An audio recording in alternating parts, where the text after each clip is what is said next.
आज आपण इथे जी पत्रकार परिषद बोलवली आहे त्याचं मुख्य कारण असं आहे की 24 तारखेला world river day, 24 September is celebrated globally as world river day. आणि 25 सप्टेंबर 2019ला आंबील ओढ्याचा पूर जो पुणे शहराने आणि स्पेशली या भागात आणि इथून पुढचा दक्षिण भाग जो पुण्याचा त्यांनी जो अनुभवला आंबील ओढ्याचा पूर हार्डली 2-3 तासाचा जो पाऊस पडला त्याच्यातनं बऱ्यापैकी हाहाकार जो माजला होता. तर ती तारीख होती 25 सप्टेंबर 2019. तर हे 24 सप्टेंबर वर्ल्ड रिव्हर डे आणि 25 सप्टेंबर आंबील ओढ्याचा पुराचा दिवस ह्या अनुषंगाने पुणे रिव्हर रिवायवल आणि Pune river revival is a association of number of organisations which has come together. जीडिप नदी is the lead organisation in that. आणि आम्ही हा 24, 25, 26 असा कार्यक्रम ठेवलेला आहे.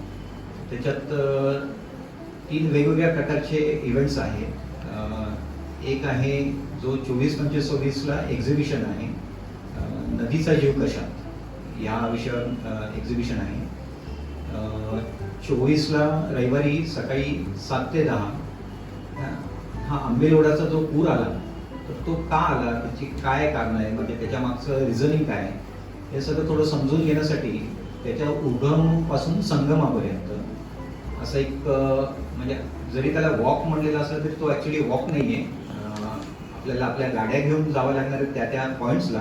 पण त्यातले जे महत्त्वाचे काही पॉईंट्स आहेत की ज्याच्यातनं आपल्याला ह्या गोष्टी समजून घेता येतील त्या पॉईंट्सला आपण जाणार आहोत आणि ते समजून घेणार आहोत तिथे. तो 24 तारीख रविवारी सकाळी 7 ते 10 असं ते आहे. 7 वाजता आपल्याला कात्रजचा जुना घाट जो आहे त्याचा जो बोगदा आहे, कात्रजचा बोगदा, त्या बोगदाच्या सुरुवातीला तिथं सकाळी 6:45ला भेटायचं आहे त्यासाठी. आणि तिसरा कार्यक्रम आहे तो 25 तारखेला सोमवारी संध्याकाळी 7 वाजता वेबिनार आहे. रादर एक वेबिनार सिरीज सुरू करतो आहोत. तर त्याचं पहिलं सेशन त्या दिवशी आहे. वेबिनार सिरीजचं नाव आहे understanding the challenges and solutions of river rejuvenation. आणि त्याच्यातले पहिलं सेशन जे आहे दॅट इज रिगार्डिंग फ्लड्स. तर असे 3 कार्यक्रम आहेत. ह्या सगळ्या संबंधी प्रत्येक जे म्हणजे ज्या ज्या संस्था आमच्याशी संलग्न आहेत आणि हा कार्यक्रम जे कंडक्ट करणार आहेत तर ते प्रत्येकजण ह्याचं थोडं डिटेलमध्ये प्रत्येकजण बोलेल. तसं शैलजा त्यांनी सुरुवात सांगतो. सर्वप्रथम गणेश उत्सव जो चालू आहे त्यामधून सुद्धा आपण पत्रकारांनी यासाठी उपस्थिती दाखवली, त्याबद्दल तुमचे पण खूप खूप आभार. नदीची सुरुवात म्हणून मी करते की जागतिक नदी दिन जो साजरा केला जातोय त्याची या वर्षीची थीम आहे राईट्स ऑफ रिव्हर, नदीचे हक्क. आणि आज त्या बाबतीत प्रचंड प्रमाणात जनजागृती होण्याची आवश्यकता आहे की नदीचे हक्क नक्की काय आहेत. आणि म्हणून हा सगळा आमचा सगळ्या संस्थांचा मिळून हा प्रयत्न आहे. तर मी आधी विनंती करेन डॉक्टर श्रीकांत ज्यांचं नुकत्याच काही महिन्यांपूर्वी Ambil stream babbling brook to nasty drain असं पुस्तक पब्लिश झालं, ज्यांनी हा पूर्ण आंबील ओढ्याचा प्रचंड प्रमाणात अभ्यास केला. तर त्यांना मी थोडक्यात आधी कल्पना द्यायला सांगेल की तुम्ही काय करणार आहात याच्यामध्ये आणि लोकांना कसं सांगणार आहात. नमस्कार, थँक्यू.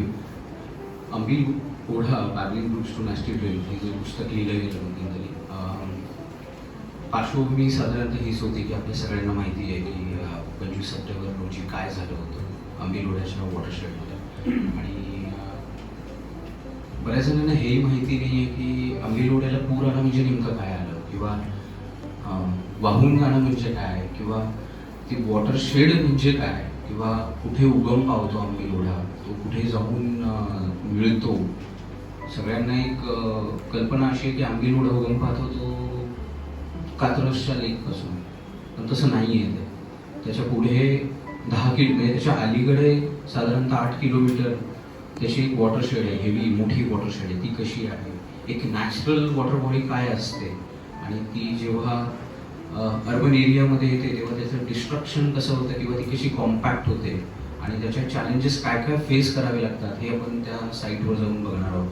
आणि सर्वात महत्त्वाचं म्हणजे जे आता इश्यूज मध्यंतरी आंबिलोड्याच्या बाबतीत आपण बघितले किंवा तुम्ही बऱ्याच जणांनी ते कव्हरही केले होते, 133, 134, 135 सर्वे नंबरमध्ये जी वसाहत इथून उठवली गेली तिथे आत्ताचे स्टेटस काय आहे, किंवा ट्रेजर पार्कमध्ये काय झालं होतं, किंवा वेगवेगळ्या सोसायटीजमध्ये जे पाणी गेलं होतं म्हणजे काय, या सगळ्या गोष्टी ऑन द स्पॉट जेव्हा जाऊ आपण तेव्हा बऱ्याच गोष्टी आपल्याला क्लिअरली दिसतील. आणि एक नॅचरल बँक जो असतो एखाद्या रिव्हर्सचा किंवा एखाद्या नाल्याचा, तो नॅचरल बँक कशा पद्धतीने कॉम्पॅक्ट केला जातो आणि त्याची स्टीअर व्हेलॉसिटी एक प्रकार असतो, किंवा वॉटर फ्लो जो असतो त्याच्यामध्ये मॉडिफिकेशन्स कशा पद्धतीने केले गेले आहेत आणि त्या मॉडिफिकेशनमुळे साधारणतः त्याचे इम्पॅक्ट लॉंग टर्म्स काय असतील किंवा काय झाले आहे, काय होणार आहे, या सगळ्या गोष्टी ऑन द स्पॉट जेव्हा जाऊन आपण बघू तेव्हा डेफिनेटली त्याचा एक वेगळा उहापोह होऊ शकतो. आणि मला वाटतं ह्या आंबिलोडा वॉकमधून डेफिनेटली 16 किलोमीटर आहे, ते चालणं 16 किलोमीटर शक्य नाही आहे. त्यामुळे आपण 2 व्हीलर वापरून किंवा काही ज्यांना शक्य जे आहे व्हेकल वापरून साधारणतः एकूण 5 स्पॉट्स आयडेंटिफाय करतो की जिथे व्हिजिट्स करून तिकडची जी काही कंडिशन आहे ती काय आहे आणि तिचा इम्पॅक्ट काय होतोय या सगळ्या गोष्टी बघितल्या जातील. सो नक्की सगळ्यांनी या आणि बऱ्याचशी याच्याबद्दलची पब्लिसिटी करेल. थँक्यू. एक थोडंसं ऍड करते फक्त की ह्याला आपण रजिस्ट्रेशन लिंक ठेवणार आहोत, कारण प्रत्येकाला रजिस्ट्रेशन करणं आवश्यक आहे या वॉकला यायचं, म्हणजे मग आपल्याला त्याचं सगळं व्यवस्थित प्लॅनिंग करता येईल. पण जास्तीत जास्त लोकांनी सहभाग घ्यावा. जेव्हा आपण साईटवर जातो तेव्हा त्याला प्रत्यक्ष त्याचे काय इश्यूज आहेत ते कळतात. त्यासाठी सगळ्यांना कृपया आपल्या मीडियातर्फे आवाहन केलं जावं. आता मी आर्किटेक्ट आनंद सरांना विनंती करते की अर्बन स्केचेस पुणे ह्या संस्थेचा सहभाग ह्या प्रदर्शनामध्ये कसा आहे. थँक्यू शैलजाजी. नमस्कार सगळ्यांना. मी अर्बन स्केचर्स पुणे आमचा जो ग्रुप आहे त्याला रिप्रेझेंट करतोय.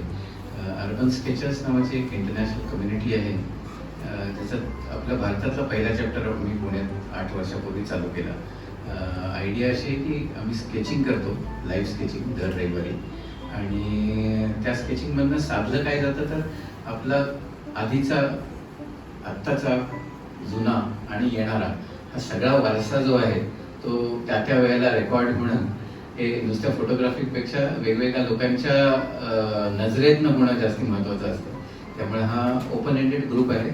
दर रविवारी आम्ही गेले 8 वर्ष वेगवेगळ्या ठिकाणी पुण्यात जमतो 8 ते 10 आणि स्केच करतो. जीवित नदीबरोबर आम्ही गेले 2-3 वर्ष कॉन्झिक्युटिव्हली त्यांच्या वेगवेगळ्या प्रोग्रामच्या वेळेला जॉईन होऊन स्केचिंग केलेलं आहे.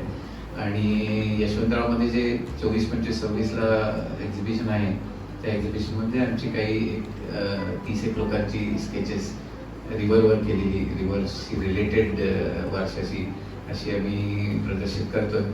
तर सर्वांनी जरूर यावं. आणि पुण्यामध्ये जे 8 वर्षाची ऑलमोस्ट चळवळ होण्यासारखी पण कम्प्लिटली व्हॉलेंटरी आणि न्यूट्रल अशी असलेली जी एक उपक्रम आहे त्याला साथ द्यावं. ऑब्विसली नदीशी जिव्हाळ्याचा संबंध असल्यामुळे आम्ही गेले 2-3 वर्ष जीवित नदीबरोबर हे काम करतो. आणि पुन्हा एकदा सर्वांना आव्हान की या प्रदर्शनाला अवश्य भेट द्यावी आणि आम्हाला प्रोत्साहित करावं. थँक्यू. धन्यवाद आनंद. मी आता राजेंद्र सराफ सरांना विनंती करेन की मराठी विज्ञान परिषद तर्फे काय केलं जाणार आहे या प्रदर्शनामध्ये. राजेंद्र सराफ सरांची वेगळी ओळख करून देण्याची आवश्यकता नाही पत्रकारांना, मला असं वाटतं. ते बऱ्याच वर्ष ह्यामध्ये काम करतायत. सो सराफ सर. नमस्कार. आज आंतरराष्ट्रीय शांती दिन आहे, त्याच्या सगळ्यांना शुभेच्छा. मी राजेंद्र कुमार सराफ, मराठी विज्ञान परिषद पुणे विभागाचा अध्यक्ष, आणि यांनी सांगितल्याप्रमाणे इश्यू ऑफ इंजिनियर्स इंडिया जे पुणे लोकल सेंटर आहे त्याचा मी कमिटी मेंबर, आणि रोटरी क्लब त्याचा रोटरी डिस्ट्रिक्ट 3131 ज्याच्यामध्ये 149 क्लब्स आहेत त्याचा डिस्ट्रिक्टचा को director supporting the environment having. त्यामुळे पर्यावरण, मी स्वतः अभियंता, पर्यावरण अभियंता असल्यामुळे या विषयाशी माझं खूप जवळचा संबंध आहे. मराठी विज्ञान परिषद गेले 55 वर्ष सातत्याने प्रयत्न करते की सामान्य माणसापर्यंत विज्ञान पोहोचायला हवं आणि तेही त्याच्या मातृभाषेत. अनेक आम्ही उपक्रम राबवतो. त्या उपक्रमापैकी एक उपक्रम जो असतो तो पोस्टर कॉम्पिटिशन. आम्हाला असं नेहमी वाटतं, म्हणजे तुम्हाला सगळ्यांना वाटत असेल की पुढे काय होणार आहे आणि पुढे येणाऱ्या प्रसंगाला कसं तोंड द्यायचं ते लहान मुलांना समजलं, विद्यार्थ्यांना समजलं ते सहज शक्य होईल. त्यामुळे विद्यार्थ्याकरता एक कॉम्पिटिशन त्याला म्हणू आपण की विषय दिला जातो आणि त्याच्यावर त्यांना पोस्टर काढायचे असतात. तर मोठे नाविन्यपूर्ण विषय असतात. त्यातले तुम्हाला 3-4 विषय गेल्या वर्षी हाताळलेले सांगतो आम्ही. एक कचरा निर्मूलन, घरचे आणि बाहेरचे. आणि अतिशय ट्रिकी असा शब्द आहे पाण्याचा पुरेपूर वापर. याचा अर्थ पाण्याचा भरपूर वापर नाही, जेवढं कमीत कमी पाणी पण त्याचा पूर्ण वापर करा असा त्याचा अर्थ आहे. बहुतेक पुरेपूर म्हटल्यानंतर भरपूर वाटतं. त्यानंतर नदी एक तो विषय होता की विजेचे संयोजन, घरचं आणि बाहेरचं. आणि एक आता गेल्या यावर्षी जो विषय ठेवला होता तो होता नदीचा जीव कशा. जेव्हा याची कार्यशाळा घेण्यात आली तर मुलांनी प्रश्न विचारला की नदीमध्ये जीव कसा असतो. पण प्रश्न पडला की जीव कसा, जीवित कुठे असते, तिथे अबायोटिक आहे. तेव्हा त्यांना सांगितलं की नदीमध्ये जीवन असतं आणि नदीच्या जीवनावर बाजूचं जीवन अवलंबून असतं, म्हणून नदीचा जीव कशात हा विषय. आणि मग मुलांनी आपली बुद्धिमत्ता वापरून, आपला निरीक्षण वापरून सुंदर अशी पोस्टर तयार केली. आणि त्या पोस्टर माझं जवळजवळ 25 शाळांनी त्यात भाग घेतला होता. आणि 49 पोस्टर म्हणजे ग्रुप्स होते, त्याला आपण गट म्हणू. आणि जवळपास 200च्या जवळपास पोस्टर हे अपलोड करण्यात आले होते. त्या पोस्टरचं प्रदर्शन तुम्हाला कळेल की मुलांचं किती लक्ष असतं आजूबाजूच्या परिसरावर. असा तो कार्यक्रम झाला आणि त्याचं मग एक अंतिम फेरी झाली ज्याच्यामध्ये जे मुलांनी आपले पोस्टर प्रेझेंटेशन केलं आणि मग त्याच्यावरून त्यांना पहिला, दुसरा, तिसरा असा क्रमांक देण्यात आला. तुम्ही ते पोस्टर जरूर बघा मी म्हणेन. आणि तुमच्या मनात जे नाही ते मुलांच्या मनामध्ये येतं. आणि एका मुलांनी तितकं सुंदर काढलं होतं की त्यांनी माशाच्या नाकावर ऑक्सिजन मास्क लावला होता. आणि तो म्हणला की उद्या असं होऊ शकतं की माशाला ऑक्सिजन मास्क लागेल, ऑक्सिजन लागेल त्यांना. तशा सुंदर कल्पना मुलांनी मांडल्यात. आणि आमचं मराठी विज्ञान परिषद इन्स्टिट्यूट ऑफ इंजिनियर जीवित नदीचे अतिशय उत्तम असा उपक्रम राबवते. त्यांच्याशी भरपूर असे कार्यक्रम आम्ही घेतलेले आहेत. संभाषण मी तुम्हाला एक छोटंसं सांगतो. मला हे नेहमी गोष्ट सांगायची वाटते की माझ्या नातवाने मला एक 6 महिन्यापूर्वी प्रश्न विचारला.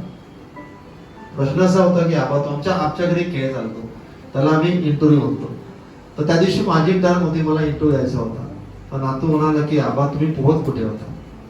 मी वर्धेचा राहणार. त्यांना म्हटलं आमच्या वर्ध्याला धाम नदी होती, तिथे सायकलने जायचं, नदीमध्ये डुंबायचं, पोहायचं, व विनोबांच्या आश्रमामध्ये ना पेढा खायला तो खायचा आणि घरी यायचं. आम्हाला म्हणले मला आता कुठा नदीमध्ये पोहायचं. म्हटलं शक्य नाही. का शक्य नाही.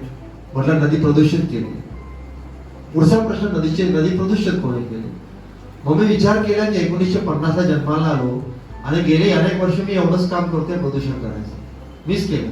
म्हटलं मी केलं, मी जबाबदार आहे. कारण मी डेव्हलपमेंटला गेलो, विकासाकडे गेलो, मी केमिकल फॅक्टरीमध्ये गेलो, मी कुठे कुठे गेलो, मी रिस्पॉन्सिबल आहे. त्याचा दुसरा प्रश्न असा होता आबा पुढच्या 10 वर्षामध्ये नदी शुद्ध करा. आता हा टास्क आपल्या सगळ्यांना करायचा आहे. त्या नातवाला, कदाचित नातवाच्या मुलाला त्या नदीमध्ये पोहायचं आहे. तेव्हा हा उपक्रम अतिशय चांगला आहे. तुम्ही याला वाईट पब्लिसिटी द्या आणि लोकांपर्यंत जाऊ दे हा प्रश्न की तुम्ही नदीचं पाणी पिऊ शकता का. हा अतिशय गहन प्रश्न आहे. त्या नदीवर तुम्ही शांतपणे उभे राहू शकता का, नाही राहू शकत. तेव्हा आपण सगळ्यांनी प्रयत्न करू म्हणजे नदी शुद्धीकरण. आणि आतला जो इंटरनॅशनल पीस डे असं मला आता विचार करताना असं वाटलं की शांती आणि नदीचा फार जवळचा संबंध आहे. नदी जेव्हा जुळजुळ वाहते तेव्हा आपलं मन शांत होतं. नदी जेव्हा निर्मळ असतं तेव्हा आपल्या मनामध्ये छान छान विचार येतात. नदीतले जेव्हा जीवन दिसतं तेव्हा आपल्याला जीवन प्रफुल्लित वाटतं. तेव्हा तशी नदी आपण लवकर बघूया असं मला वाटतं. धन्यवाद. धन्यवाद सराफ सर, तुम्ही खूप छान उपमा दिली. आणि ते खरंच आहे की आपल्यामध्ये नदीचं प्रतिबिंब दिसतं. आपण नदीशी कसे वागतो त्याप्रमाणे आपल्या शहरातल्या नद्या आहेत. हे लक्षात घेऊन हीच थीम पुढे घेऊन विकिमीडिया कॉमन्स तर्फे विकी म्हटलं की आपला विश्वास बसतो, कारण विकीच्या कुठल्याही प्लॅटफॉर्मवर जी इन्फॉर्मेशन जाते ती एक ठराविक काही प्रोटोकॉल चेक करून केली जाते आणि ती ऑथेंटिक असते इन्फॉर्मेशन. हा जेव्हा आपल्याला येतो तेव्हा मुळा मुठा नदी दर्शन हा विकिमीडियावर फोटोग्राफीचा जो उपक्रम केला गेला आणि त्याच्यामध्ये फोटो काढले गेले की आजच्या नदीबद्दल काय काय काय काय दिसतं आजच्या नद्यांवर. तर डॉक्टर आर्या जोशींना मी विनंती करते की विकिमीडिया कॉमन्स तर्फे काय उपक्रम केला. नमस्कार. आपण सगळेजण सुरुवातीपासूनच बोलतोय की नदीच्या काठी संस्कृती विकसित होते आणि या संस्कृतीचं अधिष्ठान असतं ज्ञान. आणि विकिमीडिया फाउंडेशन ही जी संस्था आहे त्याच्या अंतर्गत विविध व्यासपीठं काम करतात, ज्यातलं एक आपल्या सगळ्यांना माहिती आहे की विकिमीडिया. जागतिक वेगवेगळ्या भाषांचे विकिपीडियाज उपलब्ध आहेत जे आपण वापरतो आपल्या माहितीसाठी, अभ्यासासाठी. याच्याच जोडीने विकी सोर्स, विकी बुक्स अशी वेगवेगळी माध्यमं आहेत जी सर्वसामान्य माणसापर्यंत हे ज्ञान पोहोचवण्याचं काम करतात. आणि ही माणसं म्हणजे तुम्ही आम्हीच आहोत की हे ज्ञान जे त्याच्यावरती संपादित करू शकतात. विकिमीडिया कॉमन्स हे जे माध्यम आहे याच्यावरती आपण वेगवेगळी छायाचित्र आणि चलचित्र म्हणजे व्हिडिओज आणि फोटोज, ऑडिओज हे सगळे अपलोड करू शकतो. म्हणजे लोकांनी लोकांसाठी सादरलेलं असं हे माध्यम आहे. तर हा जो सगळा उपक्रम आहे पर्यावरण आणि संस्कृती रक्षणाचा, तर त्याच्यामध्ये सेंटर फॉर इंटरनेट आणि सोसायटी ॲक्सेस टू नॉलेज, इथे पण ज्ञान हा शब्द आहे. तर त्यामुळे ह्यामध्ये विकिमीडिया कॉमन्सचा सहभाग होता की सर्वसामान्य माणसाला नदीपर्यंत घेऊन जावं. आपण त्याच नदीच्या रस्त्याने येत जात असतो, पण त्या नदीकडे आवर्जून पाहण्याची संधी आपण घेत नाही. आपल्या हाती मोबाईल असतो ज्याच्यातून आपण फार पटकन फोटो काढू शकतो, पण जाणीव जागृतीसाठी आणि आपल्या पर्यावरण रक्षणासाठी आपण आपल्या हातातलं हे छोटेखानी माध्यम वापरावं आणि ते फोटोज आपण अपलोड करावेत. अशा प्रकारची ही स्पर्धा 15 मे ते 30 जून या 1.5 महिन्याच्या काळात घेण्यात आलेली होती. याच्यामध्ये 25 सदस्यांनी फोटो अपलोड केले आणि साधारण 375 इतके फोटोज हे अपलोड झालेले आहेत. तर खूप चांगला सहभाग होता लोकांचा. आणि हे जर प्रदर्शन आता होणार आहे त्याच्यामध्ये काही प्रातिनिधिक छायाचित्र यातली ही आपण प्रदर्शित करणार आहोत नागरिकांसाठी. याच्यामध्ये एक आवाहन जरूर करावंसं वाटतं आहे की गणेशोत्सव चालू आहे. गणेशोत्सव हा जसा संस्कृती वर्धनाचा एक विधायक उपक्रम म्हणून आपण त्याच्याकडे बघतो, तसं नदीच्या दृष्टीने काही विघातक गोष्टीही सण समारंभ त्याच्यामध्ये आणत असतात. तर या सगळ्या दृष्टीने आत्ता नदीकडे पाहण्याचा जो आपला दृष्टिकोन आहे तो अजूनही आपण आपल्या कॅमेऱ्यामध्ये बंदिस्त करूयात. आणि या निमित्ताने प्रत्यक्ष स्पर्धा संपलेली असली तरी सुद्धा काही फोटोज हे त्याच्यावर अपलोड करत राहूयात. आणि सर्वसामान्य नागरिकाला बघितलं असं वाटतं की विकी हे माझं माध्यम नाही, पण हे सर्वसामान्यांचंच माध्यम आहे, त्यामुळे त्यांनाही याच्याबद्दल अधिकाधिक सजग करूयात. धन्यवाद. धन्यवाद आर्याताई. सगळ्यात आधी विकी बद्दलची जी गैरसमज लोकांच्या मध्ये आहे तो काढून सामान्य लोक कसे विकिमीडियावर किंवा विकिपीडियावर करू शकतात हे सांगितले. आता आपण वेबिनारच्याकडे येऊया. पौर्णिमा त्याच्याबद्दल सांगेल, कारण पूर आणि म्हणजे नदी प्रवाह आणि नदीचे पूर हे इतके नैसर्गिक आहेत, पण ते नैसर्गिक असताना सुद्धा का त्रास होतो किंवा त्याच्यावर जे काही केलं जाणार आहे त्याबद्दल हे चर्चासत्र आहे. त्याच्याबद्दल थोडं तू सांग. हॅलो, नमस्कार. मी मराठी आणि इंग्लिश असं मिक्स मध्ये सांगेल, कारण नद्यांबद्दल तर आता आपण बरंच बोललो. So we know that rivers are important, they are life, they are ecosystem, म्हणजे जीवित नदीचा जीव कशात आपण हे असं म्हणतोय. सो हे समजणं खूप गरजेचं आहे. पण अपार्ट फ्रॉम दॅट नदीचे बरेच काही नॅचरल फीचर्स आहेत. त्याच्यात फ्लड्स हा खूप मोठा इम्पॉर्टंट ॲस्पेक्ट आहे नद्यांचा, जो खूप नॅचरल आहे. म्हणजे आता आपल्याकडे असं फ्लड्सकडे खूप म्हणजे असं it is looked as bad, म्हणजे आपल्याला फ्लड्स नको असतात, पण नद्यांसाठी ते महत्त्वाचे असतात. आणि आत्ता असं होतंय की बिकॉज ऑफ कॉम्पॅक्शन किंवा कॉन्क्रिटायझेशन द वे आपल्या सिटीज वाढतात, म्हणजे जसं श्रीकांत सर पण म्हणाले की लाईक वॉटर जी नद्या आहेत किंवा आपले स्ट्रीम्स आहेत त्यांना आपण जागाच सोडली नाही आहे. सो म्हणून it is obvious for them की त्यांना जागा काढून त्यांचं जे नॅचरल बिहेवियर आहे ते have to be natural. So म्हणून आत्ता आपल्यासाठी floods become like a villain, पण it's not like that. That is one reason. आणि दुसरं कारण आहे वातावरण बदल. आपण बऱ्याचदा वातावरण बदल बोलत नाही. ॲक्च्युली आपल्यामुळेच वातावरण बदलात बिघाड झालेला आहे आणि आता त्याच्यामुळेच we are facing problems. So ह्या सगळ्या गोष्टी खूप कॉम्प्लिकेटेड आहेत आणि एकात एक बऱ्याच गुंतलेल्या आहेत. सो एक जर का आपल्याला सॉल्व्ह करायचं असेल तर सगळ्यात आधी हे समजणं गरजेचं आहे की नद्या नॅचरल आहेत आणि त्यांना नॅचरली कसं आपल्याला म्हणजे त्यांची नॅचरल एंटिटी हे वाचवून आपल्याला कसं शहरीकरण करता येईल आणि क्लायमेट चेंज इम्पॅक्ट्स किंवा वातावरण बदलाचे जे इम्पॅक्ट्स होत आहेत ते त्या धोक्यांना टाळू कसं शकतो आपण आणि कसं मानव जातीला वाचवू शकू, ह्यासाठी म्हणजे हा प्रयत्न चालू आहे. तर ह्या सगळ्या विषयांबद्दल बोलणं किंवा चर्चा झाली पाहिजे म्हणून आम्ही विचार केला की वेबिनार आपण वर्ल्ड रिव्हर्स डेला ऑर्गनाईज करतोय. तर त्या वेबिनारचं मेजर थीम अशी आहे that we need to understand what are the challenges आणि काय सोल्युशन्स आपल्याला देता येतील. ती ब्रॉड थीम आहे आणि we are focusing on floods this time. So the idea is की एव्हरी मंथ हा वेबिनार कंडक्ट केला जाईल विथ वन ऑफ द म्हणजे एक कुठला तरी एक प्रॉब्लेम रिलेटेड टू रिव्हर हा घेतला जाईल. So what we are thinking की या रिव्हर डे पासून हे वेबिनार सिरीज सुरू होईल आणि this time the focus will be on floods. आणि we have speakers from all over India, म्हणजे 3 स्पीकर्स आहेत. आणि हा वेबिनार असं चर्चेच्या म्हणजे the format will be like a discussion, असं प्रेझेंटेशन किंवा असं नसणार आहे. आपल्याकडे मॉडरेटर आहेत शैलजाताई, ते मॉडरेट करतील, ते काही प्रश्न विचारतील आपल्या स्पीकर्सला. स्पीकर्स ऑल ओव्हर इंडियाचे आहेत, त्यांनी बरंच काम केलंय वॉटर रिलेटेड म्हणजे वॉटर रिलेटेड चॅलेंजेस फेस केले आहेत त्यांनी, त्याच्यावरती काम केलंय. बायोडायव्हर्सिटी कॉन्झर्वेशनवरती काम केलंय आणि climate resilience, climate change impacts कशा असतात, काय how do they affect water, त्याच्यावरती बरंच काम झालं आहे त्यांचं. तर मी त्यांची फक्त नावं आता सांगते. वी हॅव फर्स्ट स्पीकर असतील एकलव्य प्रसाद, ते मॅनेजिंग ट्रस्टी आणि फाउंडर आहेत मेक पाईन अभियान ह्या संस्थेचे. दुसरे स्पीकर असतील डॉक्टर फयाज अहमद फुडसर आणि ते बायोडायव्हर्सिटी कन्झर्वेशन आणि इकोलॉजिकल रेस्टोरेशनवर बरंच त्यांचं काम आहे. तिसरे स्पीकर असतील डॉक्टर जगदीश कृष्णस्वामी आणि ते एक सिव्हिल इंजिनियर आहेत ॲक्च्युली, पण त्यांनी एन्व्हायरमेंटल स्टडीजमध्ये PhD केली आहे. सो त्यांचंही बरंच काम क्लायमेट रेझिलियन्सवरती झालं आहे आणि हे तिघं आपल्याशी संवाद साधतील या वेबिनारमध्ये.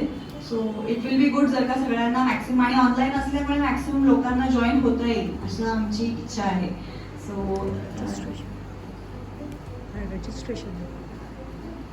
बाय रजिस्ट्रेशन ना? हो, रजिस्ट्रेशन आहे, त्याची लिंक आम्ही शेअर करतोय रजिस्ट्रेशनची. सो म्हणजे whoever is interested can connect with us. Thank you. एक भर फक्त घालते मगाशी मंगळाचं झालं की नदीच्या काठी खूप सारी समृद्ध वारसा स्थळ आहेत, सांस्कृतिक वारसा स्थळ. आणि विकिमीडिया फाउंडेशन हे जागतिक स्तरावरचं अभियान दरवर्षी घेतं. विकी लव्स मॉन्युमेंट्स असं त्याचं नाव आहे. ही स्पर्धा असते. तर समृद्ध अशी वारसा स्थळं जी आहेत आपल्याकडे जगभरातली, त्यांचे काही तुम्ही उत्तम फोटोग्राफ जर काढलेले असतील तर ते तुम्ही या अभियानाअंतर्गत तिथे अपलोड करू शकता विकिमीडिया फाउंडेशनच्या ह्या सगळ्या उपक्रमामध्ये. तर त्यामुळे त्याचाही लाभ सर्व नागरिकांनी जरूर घ्यावा. आपल्याला काही प्रश्न असतील तर विचारा, अदरवाईज आमच्याकडून सगळी माहिती दिली गेलेली आहे. जे तुम्ही पेंटिंग किंवा पोस्टर वगैरे दाखवणार आहे त्याच्यामधून नेमकं त्या चित्रातून नदीचं काय चांगलं रूप दाखवलंय, वाईट, सुखात आहे, दुःखात आहे, काय प्रदर्शनातून वाटले? हां, अतिशय चांगला प्रश्न आहे. हे पोस्टर जी होती त्यामध्ये सहभाग घेणारे विद्यार्थी होते आणि विद्यार्थ्यांनी आपले विचार मांडले, त्यांना काय वाटतं. जसं मी सांगितलं की भाषेच्या याच्यावरही तुम्ही बघितल्यावर तुम्हाला असं वाटेल की विद्यार्थी तुम्हाला सूचना देत आहेत, विद्यार्थी तुम्हाला वॉर्निंग देत आहेत, विद्यार्थी तुम्हाला सांगतायत काहीतरी करा, नाही तर आमचं बोलत नाही, असा त्याचा पूर्ण याचा उद्देश आहे. आणि खूप सुंदर अशी ती पोस्टर त्यांनी तयार केलेली आहे. त्यातलं तुम्हाला एक पोस्टर मी सांगितलं, कचरा टाकू नका नदीमध्ये, हे एक पोस्टर आहे.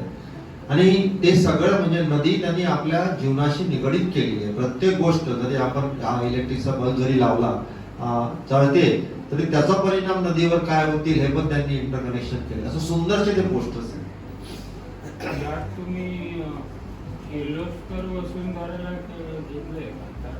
राम नदी पार्श्वभूमीवरती प्रत्येक हो. काम करते. काही दिवसापूर्वी मी इथे आलेलो होतो किर्लोस्कर वसुंधरा रोटरी. तो राम नदीचा किर्लोस्कर वसुंधरा रोटरीचा कार्यक्रम आहे. हा जो कार्यक्रम आहे जीवित नदी मराठी विज्ञान परिषद आणि आता ज्या संस्था आहेत, जर वाटलं म्हणजे रोटरी नेहमीच तयार असते. मी को डायरेक्टर असल्यामुळे डेफिनेटली मी प्रयत्न करेन की रोटरी यामध्ये इन्व्हॉल्व आहे.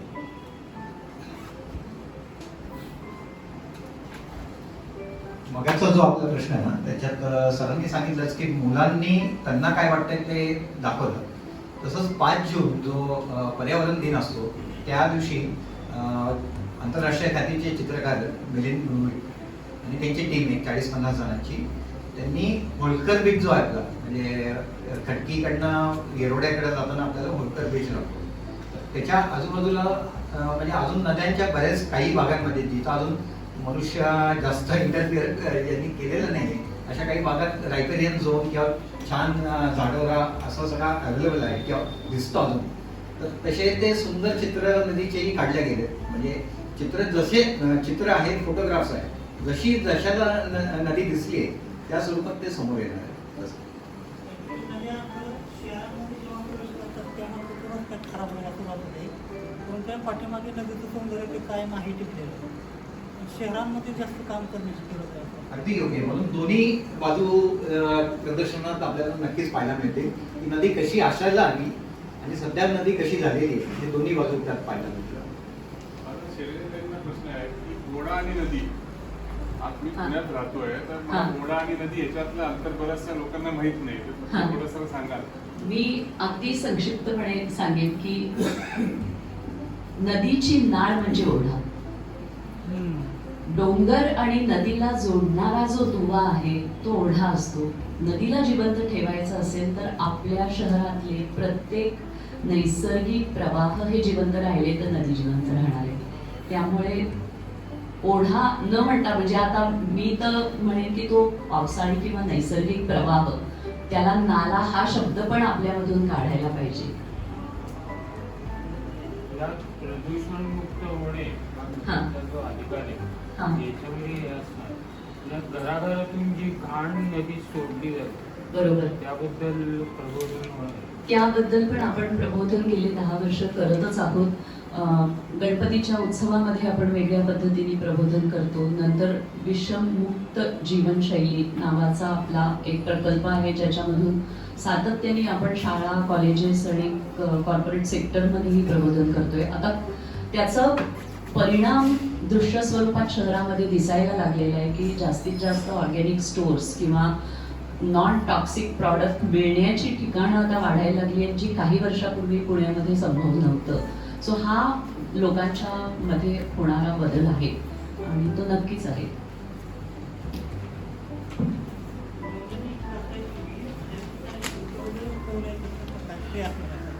तो वॉक फ्री आहे. नोंदणी एवढ्यासाठी की आपल्याला किती लोक येणार आहेत तिथे त्याप्रमाणे जे नियोजन आहे संपूर्ण त्या वॉक अँड टॉक आणि जो प्रवास आंबेलोड्याचा तो आपल्याला व्हॉलेंटियर्स बरोबर व्यवस्थित नियोजन पद्धतीने करता यावा याच्यासाठी रजिस्ट्रेशन आहे. रजिस्ट्रेशनला शुल्क अजिबात नाही, तो फ्रीच आहे. तो वॉक म्हणजे वॉक ड्राईव्ह असा मिक्स असणार आहे, त्यामुळे आपल्याला रजिस्ट्रेशन जास्त महत्त्वाचं आहे. रजिस्ट्रेशनसाठी 2 नंबर पण तुम्हाला देऊन ठेवतो, म्हणजे ते जरा कारण लोकांना रजिस्ट्रेशन कुठं करायचं हे लक्षात येण्यासाठी. तुमचा जगभरामध्ये जागतिक दिन हा सप्टेंबरच्या 4थ्या रविवारी सातत्याने 2005 पासून साजरा होतोय. जगभरामध्ये वेगवेगळ्या देशांमध्ये हा वेगवेगळ्या पद्धतीने साजरा केला जातो. आपण हा पुण्यामध्ये साजरा करतोय. पुण्यामध्ये रादर भारतातल्या इतर बाकीच्या ठिकाणी किंवा राज्यामध्ये हा साजरा होत असलेला अजूनपर्यंत तरी मला कळलेलं नाही आहे. प्रॉबेबली पुणं हे पहिलं शहर आहे की जिथे जागतिक दिन हा साजरा केला जातो. आणि आपल्या नद्यांचा उत्सव पण आपण साजरा करतो, जो भारतीय नदी दिवस म्हणून साजरा करतो. कदाचित पुणं हे दोन्ही दृष्टीने पहिलं शहर आहे.